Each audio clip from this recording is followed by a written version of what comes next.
Thank you, Benjamin. I'm happy to be here today, and hopefully I don't bore you too much.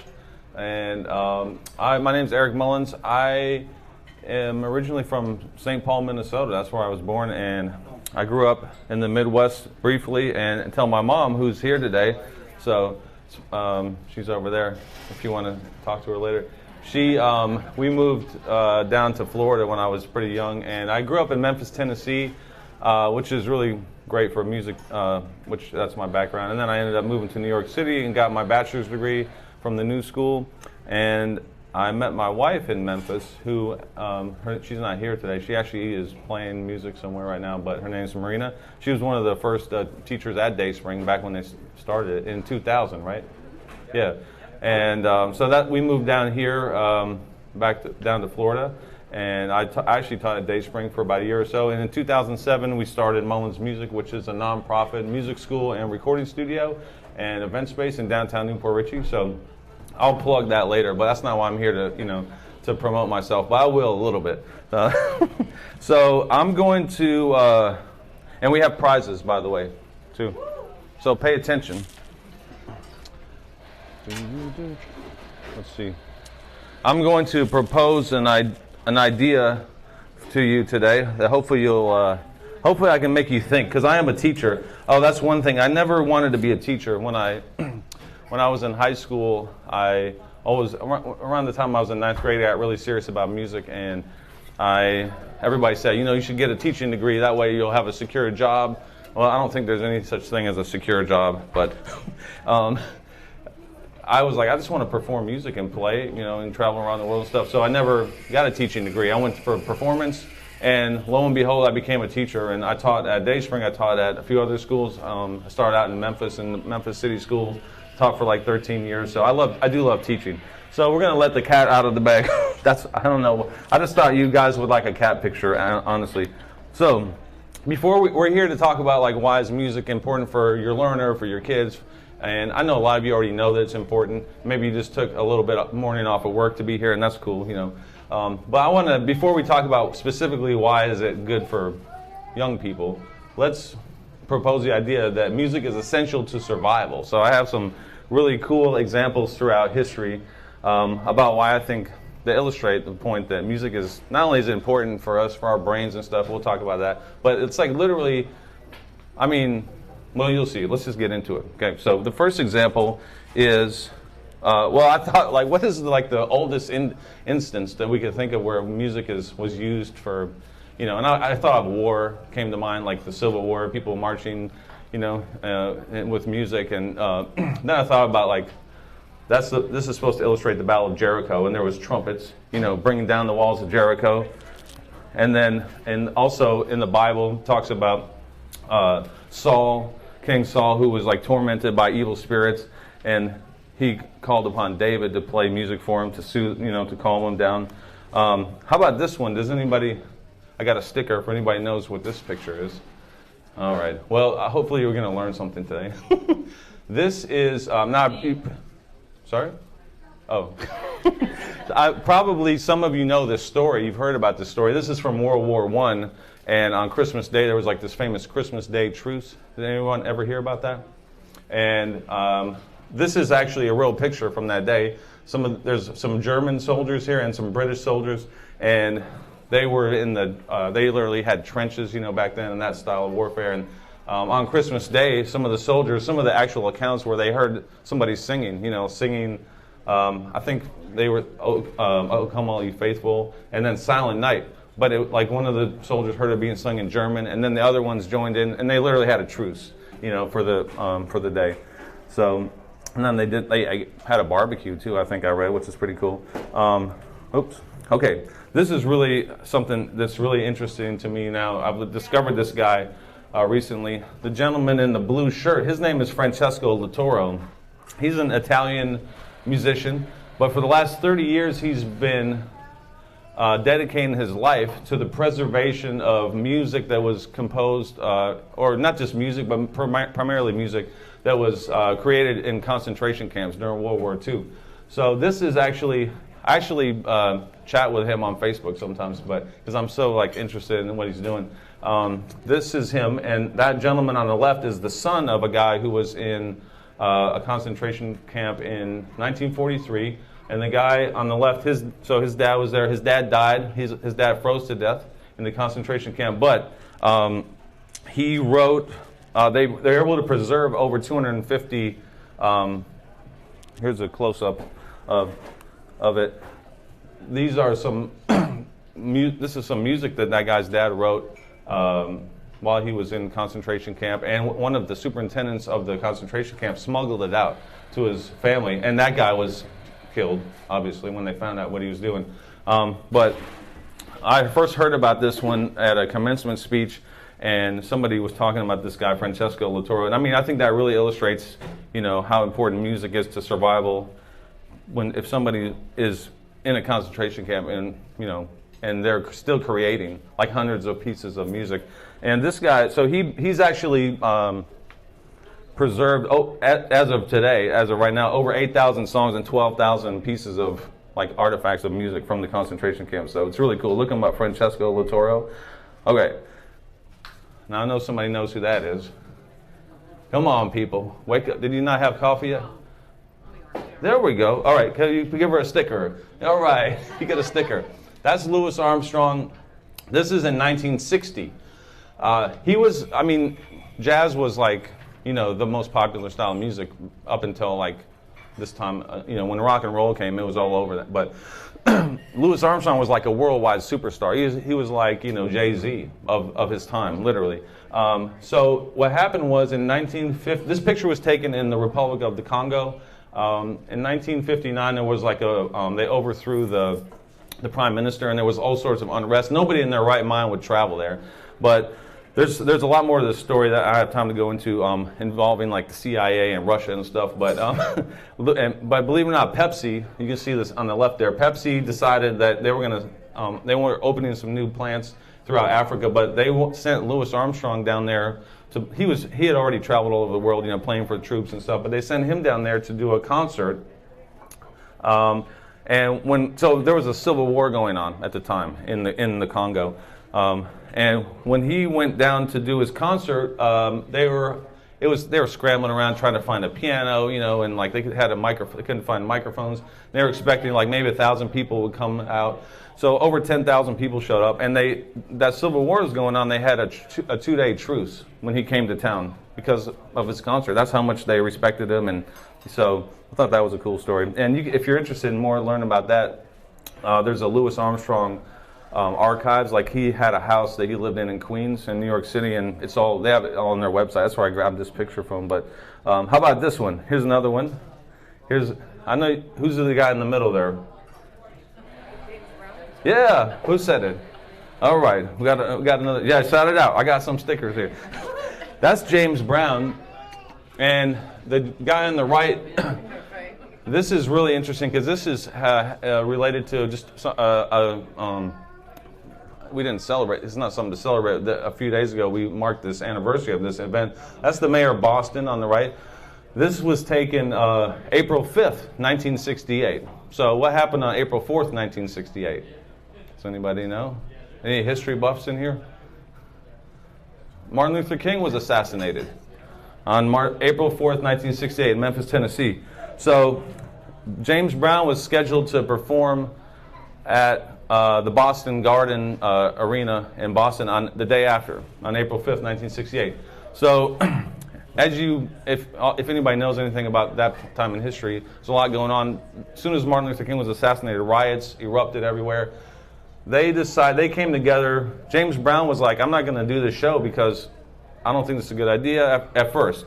And he also had a contract with with a movie he was doing that said he wasn't allowed to do a live performance, because what they decided to do is they're going to televise this concert now, because now they're thinking maybe this will help people from going out in the streets and rioting and stuff. So the mayor and James Brown, the other guy, they came together. They said it's going to be in the best interest of our city if we put this concert on. So they only had about 4 hours to decide, from the point when they decided we're going to televise the show. And they scrambled around, and there's actually the whole concert is on YouTube. It's very grainy, and because they just were like scrambling around to put everything together.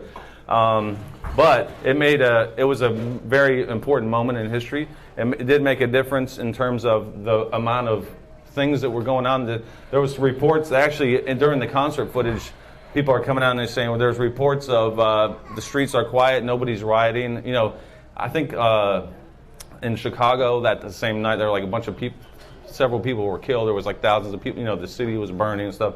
So they broadcast it live on live TV, and then as soon as the show was over, they broadcast it again. They replayed the concert, and it's I don't know if you guys listen to James Brown, you really should.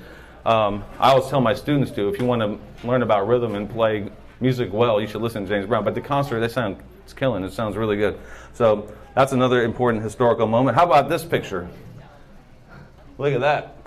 That's kind of hard to even look at, like, and imagine what's happening here. I didn't, make this up. This is from the MD Anderson Cancer Center in Texas. This is a brain surgery. It's an actual picture of a guy having his brain tumor removed, and the doctors decided that let's try this. There's a thing that's been going on for a while, awake surgeries, where specifically brain surgeries. There's other ones where there's people doing different things, and it helps the doctors perform a more successful surgery. But this guy played guitar through part of his surgery, and it actually helped them do a successful brain surgery. So it's pretty cool stuff, right? All right, let's talk about what we're here to talk about. How much time we got left before? Okay, cool.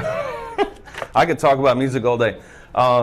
So how does music benefit young people? That's why you're here. I'll just tell you a little bit about my background regarding music. My mom was a lifeguard, and I talk about you when you're not here too, by the way, when I talk about this stuff.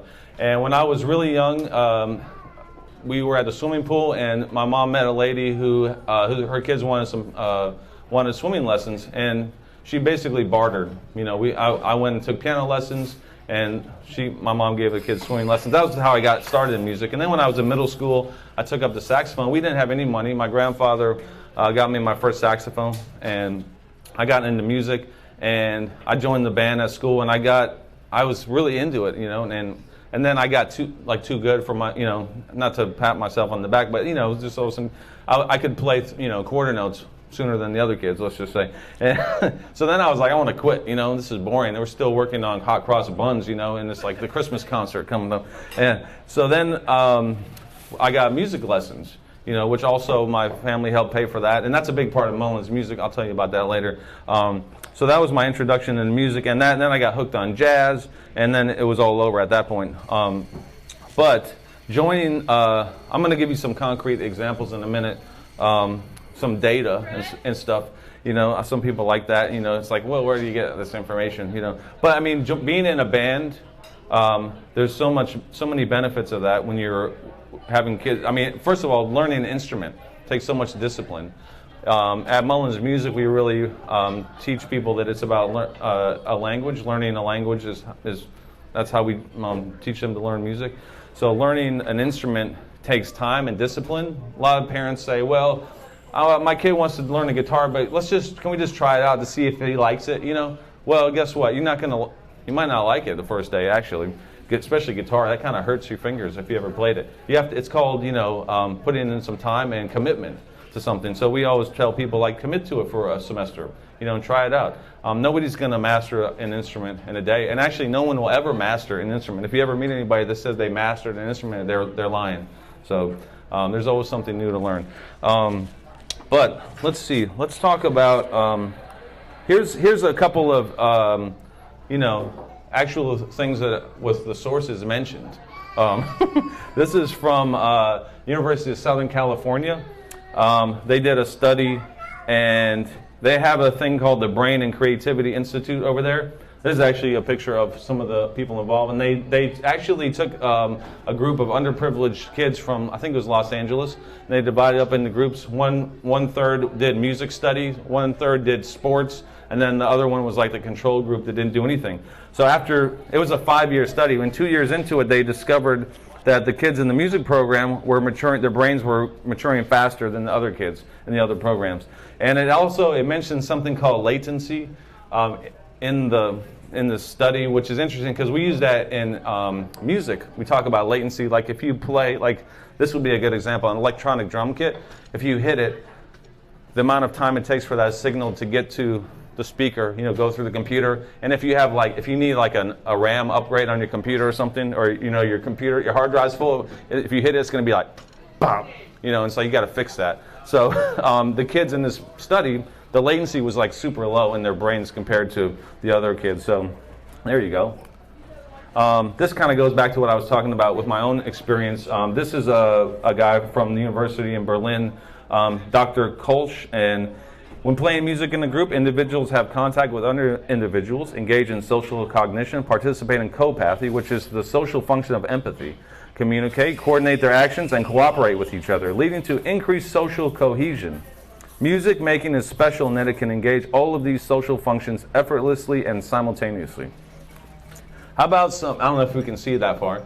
I was expecting there was going to be like a 30-foot, screen behind me. I'm just kidding, Benjamin. This is actually from a official report from the College Board website. It's in there. It's page 18, I think, of that thing. So if we look here, I should have brought a laser pointer, but it's like the three columns all on the right. The top like 5 is so it says arts and music. So basically, if you start at the bottom, it says 1 year, 2 year, 3 year, 4 year, more than 4 years. And if you look at, those are the SAT scores on the right. So for a kid that takes music only for 1 year, their average math score was 493. But if they took more than 4 years of music, it was 547. So, and that's official data. You can look that up online too. I can give you the resource. So that your SAT scores will go up, if you study music. And we've probably heard all these things too. And maybe also, if any of you have heard stuff that I haven't mentioned, hey Jerry, that's the man right there. Let me know. If I'm telling you wrong information, talk to me afterwards, please. I want to get it right. Let's talk about so what we do at Mullins Music now. And then I would love to hear if anybody has any questions too about anything music related. At Mullins Music, like I told you, we really teach music as a language. So if I was giving any of you a music lesson right now, the first thing I would do is say, well, let me ask you. Since you sat up front, that's what happened. So, how did you learn how to talk? What's your name, by the way? Vicky. How did you learn how to talk when you were a baby? Do you remember those days? How does a baby learn how to talk, though? Like we write the signs, we like cat, dog. You sure about that? Yeah. Babies can't read though, remember? No, parents. Yeah, parents. And they're talking to their baby, right? Yeah, the baby's listening. That's the most natural way to learn a language is by listening, right? We all know if anybody, musical accompaniment. Yes. That's what I was waiting for. It's so awkward with the silence.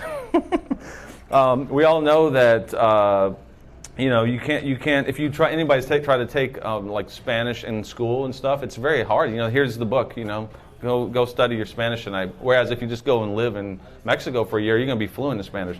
So listening is very important, but our goal is to make everyone a fluent musician, which means you're going to learn how to read and write music. So I also have a few other things. Talking to real people, that have come to our programs. We do a thing called Rock Week, which is like a summer camp. We've been doing, this will be our 16th year doing it.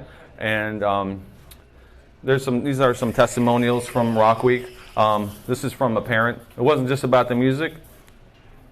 There you go, right there. It provided the kids with a great experience working together to make an event happen, great relationships. That's really important too. There's some students, actually, I looked it up, it's still online. From 2009, there was a group of students who met at our summer camp, but 3 of them went to Dayspring. And their band was called East of Elsewhere, and they're like pushing 30 now, But they had a little band, and they met at our summer camp, and then they entered this contest for Rack Room Shoes, and they won the contest.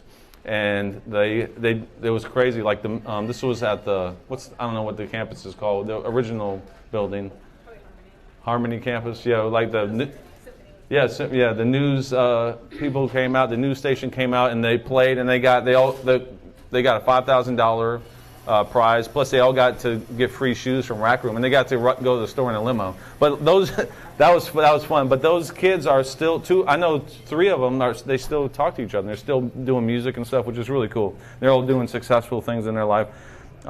Here's another one, and these aren't just made up. Like Bill B. That sounds like it. I know this guy. I'll tell you all about him. I've been to his house. So if you want, we have seen an improvement in our daughter's reading and math skills, and attribute it directly to her music lessons. And this is guys talking about Rock Week. My son attended this year, and after the first day, he got in the car and said, "That was awesome. It was a great way to further the love for music these kids have. They spent a week at Rock Camp learning how to play with other musicians in a band, which was invaluable." Okay, now the real shameless plug is coming now for our summer camps. We have a musical theater camp, which you might recognize the lady in the bottom right. That's Eden Heckheis. She's going to be helping out with this. And this is for 7 to 12 years old. And you get a really cool Lego set if you sign up. And all these will be held in downtown Newport Richey. And the other one, this is Rock Week. This is the one we've been doing for a long time. And it's June 5th. Sorry. This one is May 30th through June 2nd. It's the day after Memorial Day. It starts on it's Tuesday through Friday. And then this one is June 5th through the 9th in downtown Newport Richey. Rock Week is really fun. That's some of those testimonials were about.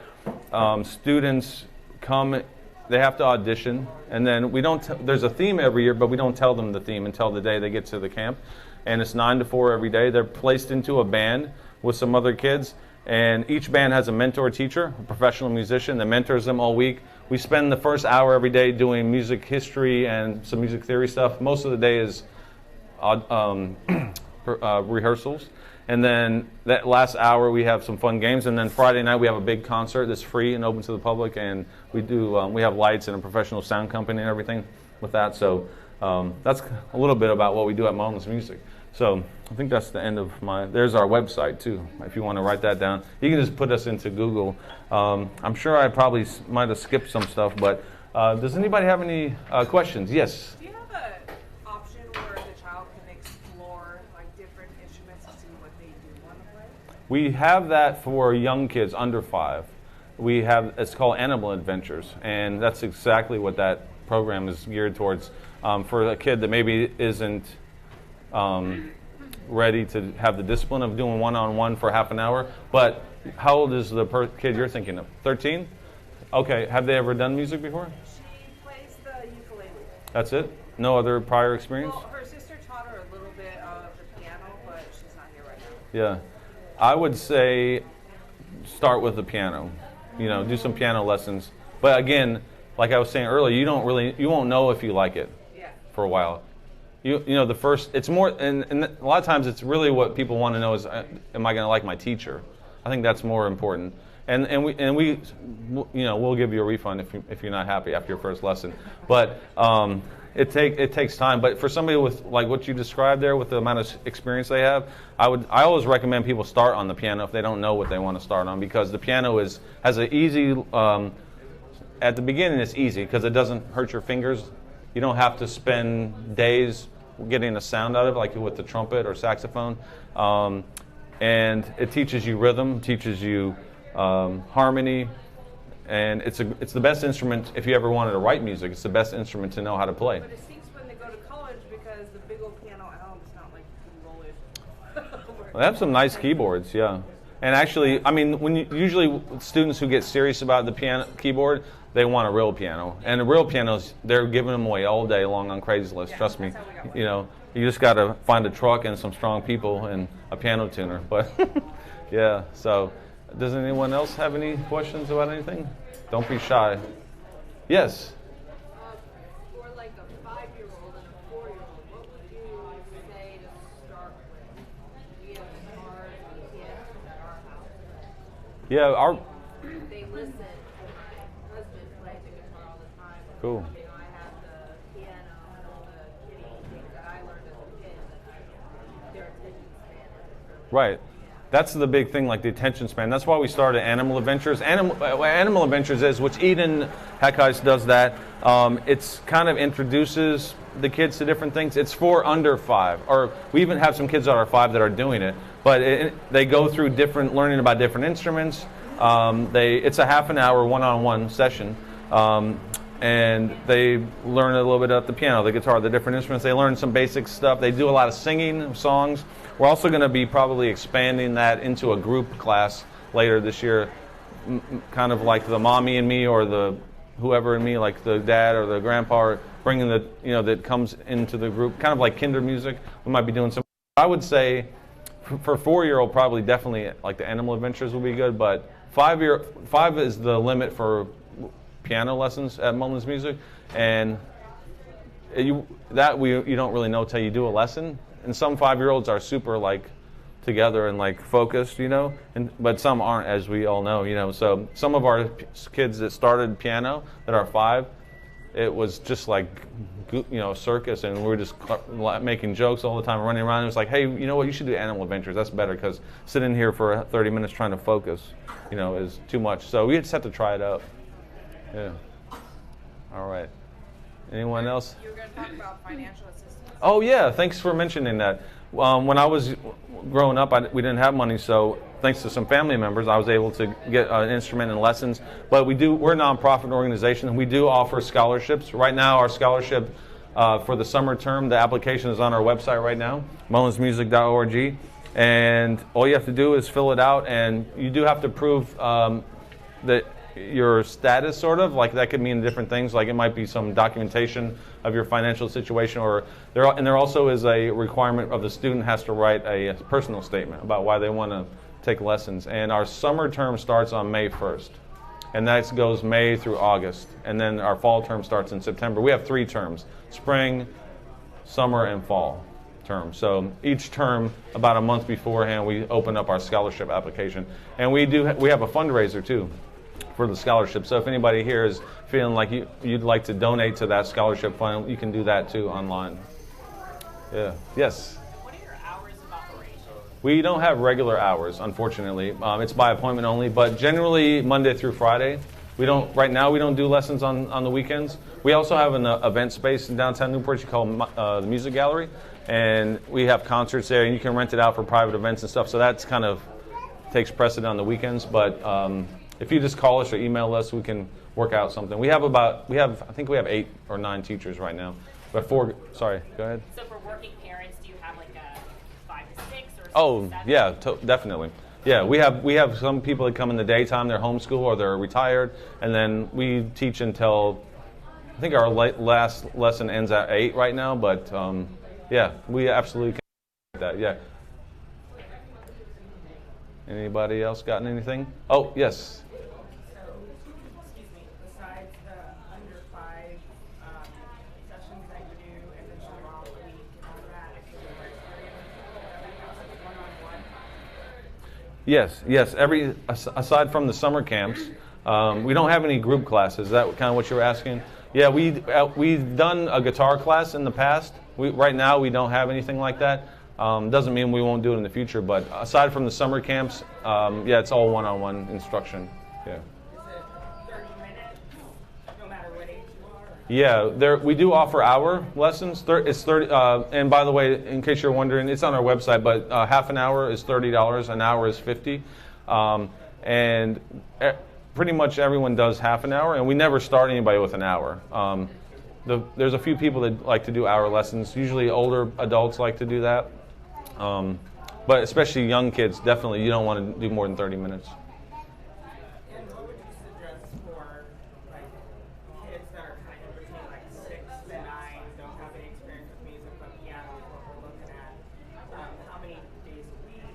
Yeah, definitely keyboard or piano, and 1 day a week. That's pretty much what we offer once a week. We don't offer every other week, and some people, I don't know why, they would come in and say, hey, can I come in 3 times a week? And I'm like, I mean, I get, like, on one hand, it's like they would just want to get all the info, and soak it up. But there's a lot to the success of this that requires you to do the work. Like, here you go. do this week. Okay, see you next week. Now it's up to you. Like, I have a student and his mom is like, oh, you guys, if it wasn't for you guys, we would, and I'm like, no, I just told him what to do. Your son, like, worked his butt off. He deserves all the credit, honestly. Like, he did everything. I just said, hey, this is what you should work on. Practice this stuff. And next week, man, that was great. Keeps doing it. He's putting the work in. I'm just telling him what to do. I did my work for myself, when I was practicing, so. But yeah, once a week is perfect. It's the perfect frequency. Yes? Do you recommend, like, just letting the kids teach themselves? Oh, totally, yeah. So, like, if You mean do I just... put the app on, or do I just let them go? Yeah, well, I mean, you got to remember, like, anybody that has ever played music before or an instrument, I hope the only reason they did it at the beginning was because it seems like it's going to be fun, right? So that's important too. I mean, you got to have fun with what you're doing. So a piano is an instrument, and with your hands, it's pretty much impossible to mess up a piano, especially if you're like 4 years old or something. Yeah, if you have a piano, man, just let it. That's what I used to do. You can ask my mom. I used to just bang on the piano. I think I still have some recordings of me and my friend would just goof off, and she probably was in the backyard or something. To learn the music after, like, Yeah. How old are the kids you're talking about? 6 and 5. Yeah, I mean, you said teach themselves. I mean, there's not much you can teach yourself, I mean, you can learn when you're older, you can learn from watching videos, on YouTube. There's a lot of great teaching videos. But the exploring the instrument, that's totally actually, I wish more people that take lessons would do that. I always try to do that at the beginning. We're going to learn some basic stuff, but you also need to improvise. That's an important part of learning a language. Just think about it like when a kid is learning how to talk. They say words wrong all the time, right? And when they're really young, you just let them do it, right? And they're like building some weird, bizarre thing out of who knows what, like Legos and like a blanket and all kind of. You don't even know what it is, and you just I hope nobody's telling your kid, don't build that stupid fort to a 3-year-old. I mean, that's what they're supposed to be doing. So same thing with music. It's like you absolutely should be messing around, for lack of a better term, on your instrument. And I just tell all my students that. It's really hard for adults to do that too. Like an adult who's never taken lessons, and then you tell them, like, go home and just make up your own song this week, and they're like, I can't do it. A 5-year-old could make up a song right now. They probably would just come and do it in front of everybody. They don't care. So that's the mindset to have, that's good. You should definitely do that. Yeah, don't discourage it. It might be annoying to listen to, that's why you have headphones. If you can plug them in. I can tune out. Yeah. All right, cool.